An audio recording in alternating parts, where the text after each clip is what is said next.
హల్లెలూయా. Good morning. మరొక ప్రశస్తమైన సమయం మన ప్రభు మనకిచ్చాడు. రండి దేవుని వాక్యాన్ని ధ్యానిద్దాం. చిన్న ప్రార్థన. పరిశుద్ధుడా, నీకు వందనములయ్యా. నీ మాటలు జీవము కలిగినవి. నీ మాటల ద్వారా మేము ఆధ్యాత్మికంగా బలపడుటకు, ఫలించుటకు అనుదినము నీ పాద సన్నిధిలో కనిపెడుతుండగా మాటలాడమని క్రీస్తు నామములో అడుగుచున్నాము తండ్రి. ఆమేన్. నేను స్తోత్రం. ఎలా ఉన్నారు? బాగున్నారా? గత రాత్రి ప్రశాంతంగా నిద్రించారా? సమస్యలు లోకంలో కలుగుతున్నప్పుడు ఎదుర్కోగలుగుతున్నారా? అసలు మీ భక్తిలో శక్తి ఉందా? మిమ్మల్ని చూసిన వారు మీలో వ్యత్యాసము అంటే అందరిలా కాకుండా ఒక ప్రత్యేకతను చూడగలుగుతున్నారా? చూడండి, మనం ప్రభువుని వెంబడిస్తున్నప్పుడు, ప్రభువులో ఫలిస్తున్నప్పుడు నా యందు నిలిచి ఉండుడి, అప్పుడు మీరు బహుగా ఫలించెదరు అన్నాడు. నా మాటలు మీ హృదయంలో ఉంటే మీరు ఫలిస్తారు. ఒకసారి చూడండి, యోహాను సువార్త 15వ అధ్యాయంలో 7వ వచనం. నా యందు మీరును మీ యందు నా మాటలు నిలిచి ఉండిన ఎడల, నా యందు మీరును మీ యందు నా మాటలను నిలిచి ఉండిన మీకు ఏది ఇష్టమో అడుగుడి, అది అనుగ్రహించబడు. మీరు బహుగా ఫలించటం వలన నా తండ్రిని మహిమపరచుతారు. చూసారండి, మనం ఫలించాలి అంటే ఆయన మాటలు, ఆ వాక్యం మన హృదయంలో విత్తనం వల్లే పడ్డప్పుడు ఆ విత్తనం ఫలిస్తుంది. అది కనబడాలి మన జీవితాల్లో. యేసు ప్రభువుని నమ్ముకున్నామనేవాళ్ళు, మేము బిలీవర్స్మే అనేవాళ్ళు, మేము క్రైస్తవులమే పుట్టకతోటి అనేవారు. ఒకసారి మనం పరిశీలించుకోవాలండి. బైబిల్ అంతా నాకు తెలుసు అంటున్నారు, నిజమే. ఆ బైబిల్ దేవుడు మీ దేవుడిగా ఉన్నాడా? బైబిల్ శక్తి అంటే యేసు ప్రభు చెప్పిన ఆ పైనుండి వచ్చిన శక్తిని మనం పొందామా? పాపాన్ని జయించగలుగుతున్నామా? పరిశుద్ధంగా జీవించగలుగుతున్నామా? అందుకేనండి మనం దేవుని వాక్యమును వినటం, ప్రార్థించటం అత్యవసరం. అది ఎవరి మటుకు వాళ్ళు చేయాల్సిన పని. నేను భోజనం చేస్తే మీ కడుపు నిండుద్దా? భోజనం విషయం వచ్చేటప్పటికి ఎవరి మటుకు వాళ్ళు తినాల్సిందే కదా. ఒకరి కొరకు ఒకరు తిని బలపడు అంటే కుదరదు కదండి. అందుకే దేవునితో వ్యక్తిగతంగా సహవాసం చేయాలి. మనం ఫలించాలి. ఫలం అంటే ఏ పండు అంటారేమో, ఆత్మఫలమేమనగా ఒకసారి చూడండి, గలతీయులకు రాసిన పత్రిక 5వ అధ్యాయం, గలతీయులకు రాసిన పత్రిక 5వ అధ్యాయం 22వ వచనంలో, అయితే ఆత్మఫలమేమనగా ప్రేమ, సంతోషము, సమాధానము, దీర్ఘశాంతము, దయాళుత్వము, మంచితనము, విశ్వాసము, సాత్వికము, ఆశానిగ్రహము. ప్రేమ, సంతోషం, సమాధానం, దయాళుత్వం, దీర్ఘశాంతం, మంచితనం, విశ్వాసం, సాత్వికం, ఆశానిగ్రహం. మొత్తం 9 ఉన్నాయండి. కానీ 9 ఫలాలు లేవు. ఆత్మ ఫలమేమనగా అంటే అవన్నీ ఒకే గుత్తి, ఒకటి ఉంటే ఇంకొకటి ఉండదని లేదు. అన్నీ ఉన్నప్పుడే అది ఆత్మఫలం అనబడుతుంది. మనం ప్రభువులో ఎదుగుతున్నప్పుడు మొట్టమొదట మనలో కనబడవలసింది ప్రేమ. ప్రేమ ప్రేమ అనే మాట వాళ్ళ సర్వసాధారణమైంది, అందరూ వాడుతున్నారు. కానీ నిన్ను వలే నీ పొరుగు వారిని ప్రేమించమన్న ప్రభువు మాట మీకు గుర్తుందా? నిన్న మొన్న కూడా ధ్యానించాం కదా. నిన్ను వలే నీ పొరుగు వారిని ప్రేమించు. అది సాధ్యం అంటారా? నిజంగా ప్రేమిస్తున్నారంటారా? ఇతరులను పొరుగు వారిని ప్రేమిస్తున్నాను అంటారేమో, కానీ నిన్ను వలే అంటే నీవెంతగా నిన్ను ప్రేమించుకుంటావో, నువ్వెంతగా నీవు క్షమించుకుంటావో అంతగా నువ్వు నీ పొరుగు వారిని సహించగలవా, ఓర్చుకోగలవా, క్షమించగలవా? అటువంటి ప్రేమ ఉందా? అలాంటి ప్రేమ మన దగ్గర లేదండి. మనది స్వార్థ ప్రేమ. మన స్వతహాగా ఉన్న ప్రేమలన్నీ ఆ స్వలాభాన్ని కొరకు ప్రేమించే ప్రేమ. ఏదో ఎదుటివారి వల్ల ఉన్న లాభానికో, ఎదుటివారి వల్ల ఉన్న ఆకర్షణకో, ఎదుటివారిని కలిగే మెప్పులకో మనం ఏదో ప్రేమిస్తున్నాం, గొప్పలకో ప్రేమిస్తున్నాం అనుకుంటామే కానీ అనుకోవచ్చు. కానీ నిజమైన ప్రేమ, నిస్వార్థమైన ప్రేమ, పాపులను వెతికి రక్షించడానికి వచ్చిన ప్రభు అయిన యేసుక్రీస్తు ప్రేమ, పాపులతో సుంకరులతో ఆయన భోంచేస్తాడు. పాపుల స్నేహితులని పేరు పెట్టారండి యేసు ప్రభుకి. అంటే పాపం చెయ్యం మనం, కానీ ఒక పాపిని తృణీకరించం, నిర్లక్ష్యపరచం, అసహించుకో. దేవుడు కూడా రండి పాపాన్ని అసహించుకుంటున్నాడు కానీ పాపిని అసహించుకోవటం లేదు. ఎంత పాపినైనా ఆయన క్షమిస్తానన్నాడంటే అతడు ఎన్ని పాపాలు చేస్తున్నా అతన్ని హత్తుకుంటాడని చెప్పడం కాదు, కానీ అతడు ఎంత పాపము చేసినా దాన్ని ఒప్పుకుంటే క్షమిస్తాడు. ప్రభు మనల్ని ప్రేమిస్తున్నాడు. మనం కూడా ప్రభు ప్రేమను బట్టి ప్రేమించాలి. మనకి ప్రేమించే వాళ్ళని ప్రేమిస్తే ఇందులో గొప్ప ఏముందండి? అది సహజమే. మనల్ని ద్వేషించే వారిని ప్రేమించాలి. మీకు ఇష్టం లేని వాళ్ళని ప్రేమించాలి. చెప్పండి, వాళ్ళు ఎవరంటే మీకు ఇష్టం లేదో సడన్గా చెప్పారు గవక్కన, నా భార్య అంటేనండి, నా భర్త అంటేనండి. కొంతమంది ఇలాగే చెప్తున్నారు ఈ రోజుల్లో. ఎవరినైనా ప్రేమించగలను కానీ నేను దాన్ని లేను అన్నాడు ఒక ఆయన. అదేంటండి దాన్ని ఏంటి? అది ఏమన్నా వస్తువా, గేదా, ఏదన్నానా ఏంటంటే? లేదని నేను కట్టుకున్నదంట అన్నాడు మళ్ళీ పైగా. ఏంటండి? చూడండి, ఈ రోజున సహించుకోకుండా, ఓర్చుకోకుండా మనం ఇతరులు మనకు చేసిన అపకారాలు మనసులో పెట్టుకుంటే వాటిని క్షమించకపోతే ప్రేమ ఉండదు. యేసుప్రభు చేసింది అదే. తండ్రి, వీరేమి చేయించున్నారో వీరెరుగరు కనుక వీరిని క్షమించమన్నాడు. మీరు ఆధ్యాత్మికంగా ఫలిస్తున్నారు, విశ్వాసంలో ఎదుగుతున్నారు అంటే ఎవరి మీద మీ హృదయంలో ద్వేషం ఉండకూడదండి. ఎవరిని నేను ప్రేమించను అనే మాట మీ నోటి నుంచి రాకూడదు. మీకు అపకారం చేసిన వాళ్ళు అవనివ్వండి, మిమ్మల్ని బాధ పెట్టిన వాళ్ళు అవనివ్వండి, మిమ్మల్ని దుఃఖపరిచిన వాళ్ళు అవనివ్వండి, మీకు హాని చేసిన వాళ్ళు అవనివ్వండి, మీ మీద చెడ్డ సమాచారాన్ని పంచిన వాళ్ళు అవనివ్వండి, మీ మీద ఫేక్ న్యూస్లన్నీ పెట్టిన వాళ్ళు అవనివ్వండి, మీ పళ్ళు కొరికి వాళ్ళని కొట్టాలంత కోపం వచ్చే వ్యక్తినైనా కూడా సహించి, ప్రేమించి, క్షమించగలిగితేనే మనం ఆధ్యాత్మికంగా ఫలించేవారిగా ఉంటాం.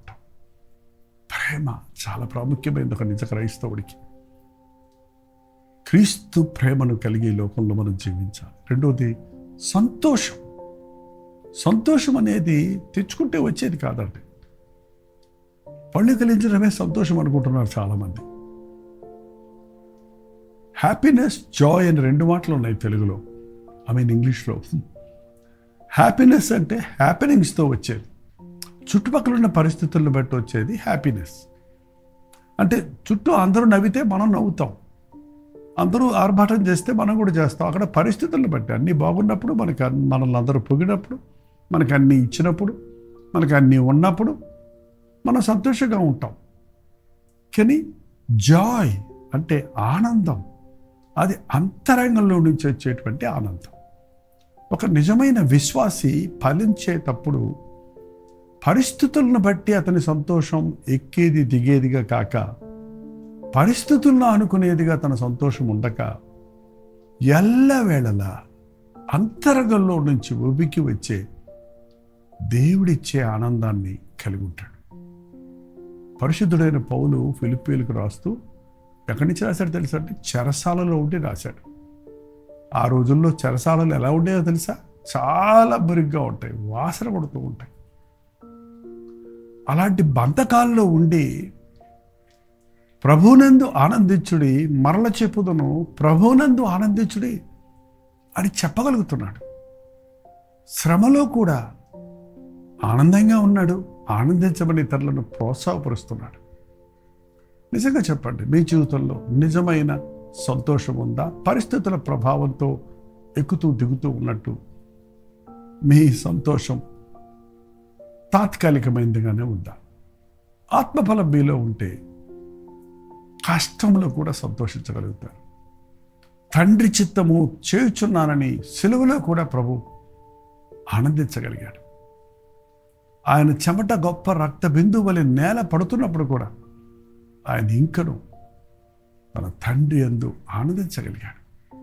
ఈ లోకంలో మనం నిజమైన సంతోషాన్ని కలిగి ఉంటే, ఎవ్వరూ తీసివేయలేని సంతోషాన్ని కలిగి ఉంటే, మన ఎవ్వరేమనుకున్నా, ఎన్ని చెప్పినా, ఎన్ని అన్నా, నీవు దిగులు పడుతూ, బాధపడుతూ, కన్నీటితో కుమిలిపోతూ ఉన్నవాడివైతే నీ జీవితంలో సంతోషం అనే ఫలం లేదు. సమాధానం నా జోలికి ఎవరు రానంతసేపు నేను సమాధానంగా ఉన్నానన్నాడు ఆయన. నీ జోలికి రానప్పుడు, నిన్నందరూ ఏమి అననప్పుడు, నీకు అన్నీ బాగున్నప్పుడు నువ్వు సమాధానంగా ఉన్నావంటే అందులో గొప్ప ఏముంది? పరిస్థితులు తారుమారైనప్పుడు కూడా సమాధానం కలిగి ఉంటే, నా సంతోషం మీకు ఇచ్చి వెళ్తున్నాను, నా సమాధానం మీకు ఇచ్చి వెళ్తున్నాను ప్రభు చెప్పాడు. చూడండి, సిలువకు వెళ్ళబోతున్నాడని తెలిసినప్పటికీ ఆయనలో కలవరం లేదు, కంగారు లేదు, తండ్రి చిత్తం చేస్తున్నాడనే ధైర్యం ఉంది. సమాధానపరచువారు ధన్యులు, వారు దేవుని కుమారులు అనబడదు. వాళ్ళు చూడండి, నీకే సమాధానం లేనప్పుడు నువ్వు ఇంకొకరిని ఎలా సమాధానపరుస్తావు? నీ జీవితంలో సమాధానం చూడని వారు సమాధానం కొరకు నీ దగ్గరికి ఎట్టొస్తారు? కనీసం ప్రార్థన చేయమని అడగడానికి కూడా. అందుకనే మన జీవితంలో ఎప్పుడు పరిస్థితులను బట్టి మన సమాధానం ఉండకూడదు. ప్రభువునందు ఆశ్రయించటంలో మనకు సమాధానం ఉంది.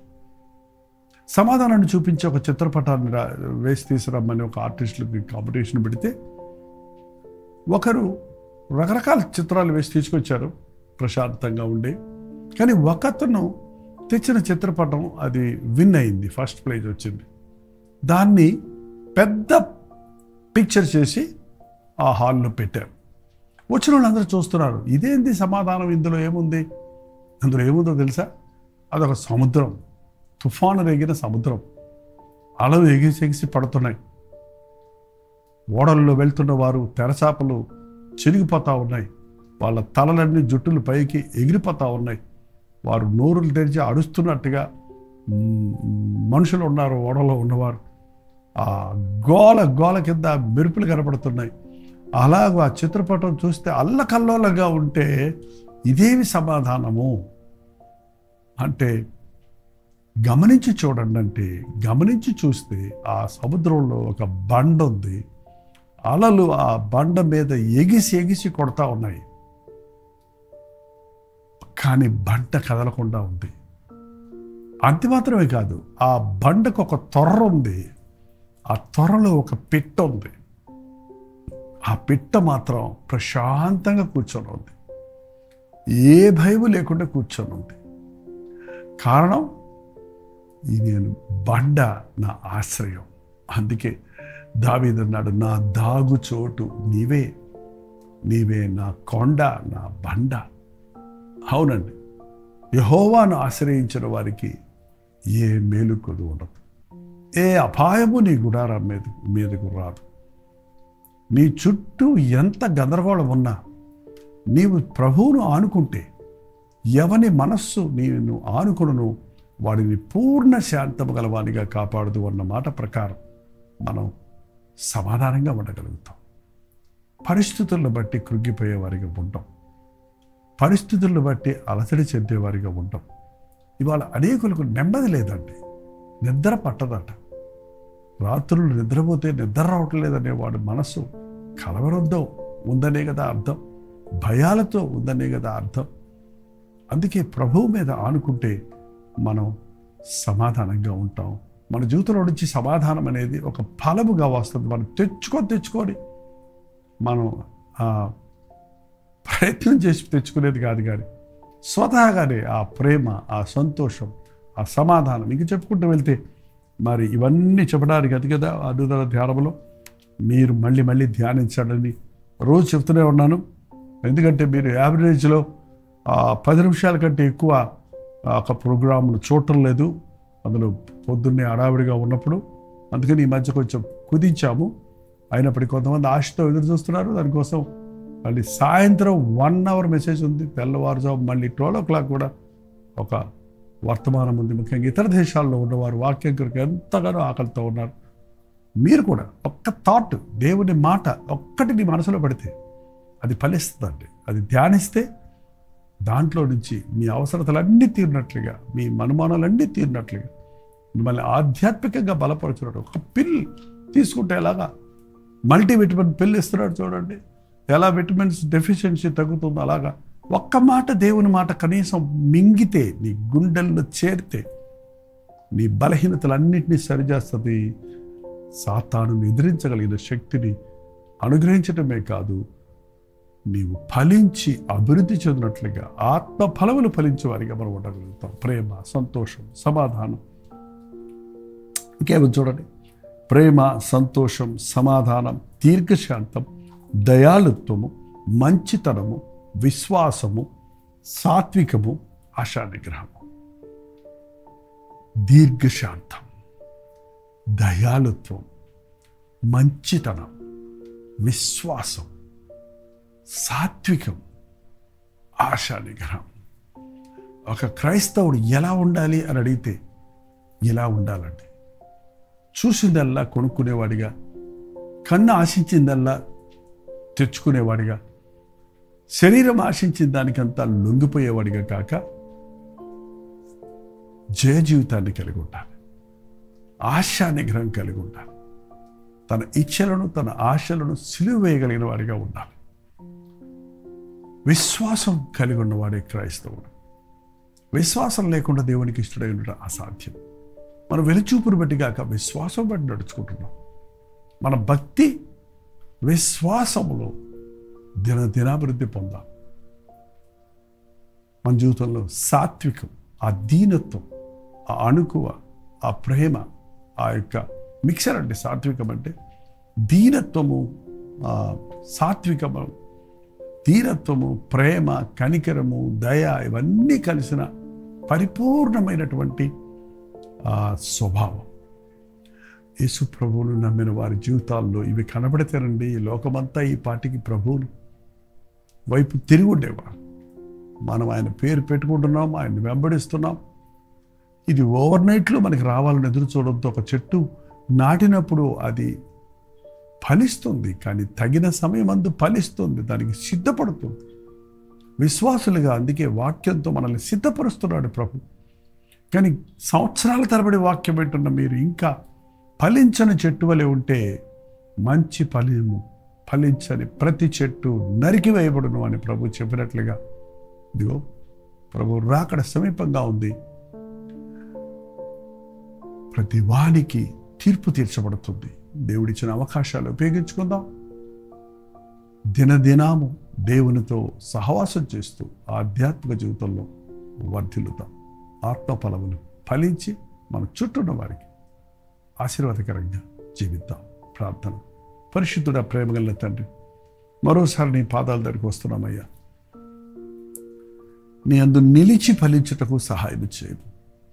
నీకు వేరే ఉండి మేమేమీ చేయలేమని ఎరిగి నీ వాక్యమును మా హృదయములో భద్రపరుచుకున్నటకు, నీతో సహవాసము చేయుటకు, నీ చిత్తమును బతుకుటకు, ముఖ్యంగా సంవత్సరాల తరబడి నిన్ను ఎరిగామని చెప్పుకునే మా జీవితాల్లో ఆత్మ ఫలము కనబడినట్లు ఆ ప్రేమ, ఆ సంతోషం, సమాధానం, దీర్ఘశాంతం, దయాళుత్వము, విశ్వాసము, మంచితనము, సాత్వికము, ఆశానిగ్రహం అనేవి మా ఒక్కొక్కరి జీవితాల్లో ఉత్పత్తి ఉన్నట్లుగా నీతో కలిసి ఉంటకు, నీలో నిలిచి ఉంటకు, నీతో సహవాసం కలిగి ఉంటకు, దీవించబడుటకు సహాయం చేయమని క్రీస్తు నామములో అడుగుచున్నాను తండ్రి. ఆమేన్. తండ్రి అయిన దేవుని యొక్క ప్రేమయు, కుమారుడైన క్రీస్తు యొక్క కృపయు, ఆదరణకర్త అయిన పరిశుద్ధాత్మ యొక్క సహవాసము కూడి వచ్చిన మనందరికీ ఇప్పుడును సదాకాలము తోడేయును గాక. ఆమేన్. దేవుని స్తోత్రం. మీ ప్రార్థనా స్తోత్రాల భారాలు 954041 నెంబర్కి, ఒకవేళ మీరు ఇతర దేశాల్లో ఉంటే 91001000 నెంబర్కి టెక్స్ట్ లేక వాయిస్ మెసేజ్ ద్వారా వాట్సాప్ చేయండి. ఇవన్నీ మేము పరిశీలిస్తున్నాం. మీలో చాలామంది ప్రైజ్ రిపోర్ట్స్ కూడా షేర్ చేస్తున్నారు. దాన్ని బట్టి మేము ఎంతగానో ప్రభువును స్తుతించి మరింత ప్రోత్సాహకరంగా ఈ కార్యక్రమాలు కొనసాగిస్తాం. ప్రోచితమైతే మధ్యాహ్నం 3 గంటలకు హెచ్చరిక, అలాగే రాత్రి 9 గంటలకు కలువరి ప్రతి దూరంలో మళ్ళీ కలుసుకుందాం. అంతవరకు దేవుని మహాకృప మీకు తోడైనను గాక.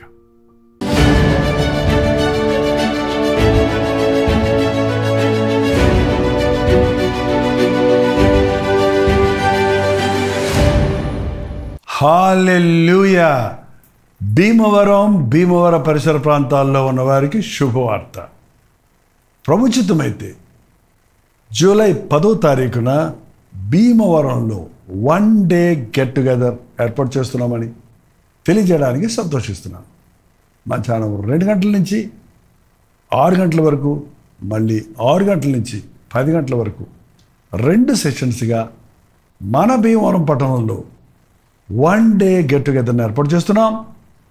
మీరు ఎంతో ఆసక్తి కలిగిన వారు, భీమవరం చుట్టుపక్కల ఉన్న గ్రామాలలో ఉన్న మీరందరూ కూడా వస్తారని, మనందరం కలిసి దేవుణ్ణి స్తుతించి ఆరాధించడానికి, అంతేకాకుండా మిమ్మల్ని వ్యక్తిగతంగా చూసి మీకోసం ప్రార్థించడానికి అవకాశం కలిగి చేయండి. తప్పక రండి. మీ స్నేహితులకి, బంధువులకి అందరికీ తెలియచేయండి. చిరునామా గమనించండి. రూపాంతర లూథరన్ దేవాలయం, మెయిన్ రోడ్, ప్రకాశం చౌక్, భీమవరం. ఇంకా విషయమే మీకు వివరాలు కావాలంటే 8939393939 నెంబర్కి కానీ, లేక 954041 నెంబర్కి ఒక వాట్సాప్ కానీ చేయండి. మరిన్ని వివరాలు మీకు తెలియజేయబడతాయి. తప్పక వస్తారు కదా. మీ స్నేహితుల్ని, బంధువుల్ని కూడా వెంట పెట్టుకొని రండి.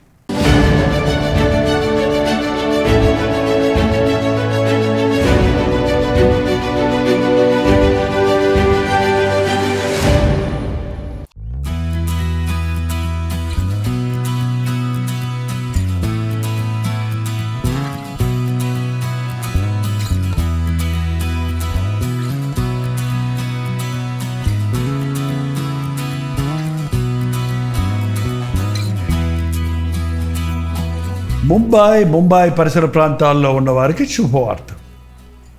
ప్రభుత్వమైతే జూలై 17వ తారీఖున ముంబైలో మరొకసారి 1 డే గెట్ టుగెదర్ను ఏర్పాటు చేస్తున్నాం. దైవజనులు కూడా వస్తారని, దేవుని సేవ చేయడానికి ఆశ కలిగిన వారు బలపరచాలని, అనుదినము దేవుని వాక్యాన్ని సోషల్ మీడియా ద్వారా, అలాగే శుభ సందేశంలో వచ్చే కల్వరి దర్శనం హిందీ కార్యక్రమాల ద్వారా దేవుని వాక్యాన్ని వింటున్న వారందరినీ ముఖాముఖిగా చూసి వ్యక్తిగతంగా మీకోసం ప్రార్థన చేయాలని చెన్నై నుంచి ముంబై వస్తున్నాం. మీరు ఈ గెట్ టుగెదర్కి తప్పకుండా రండి. మనందరం కలిసి దేవుని సన్నిధిని బలముగా అనుభవిద్దాం. చిరునామా గమనించండి. Morning star English school, Sion, Dharavi, Mumbai. ఇంకా విషయం మీకు వివరాలు కావాలంటే 9848407779 నెంబర్కి మీరు కాల్ చేయొచ్చు, లేదా వాట్సాప్ పెట్టవచ్చు. లేదంటే 954041 నెంబర్కి కూడా మీరు వాట్సాప్ ద్వారా తెలియచేయచ్చు. తప్పక వస్తారు కదా. మీ బంధువులకి, స్నేహితులకి అందరికీ కూడా తెలియచేయండి.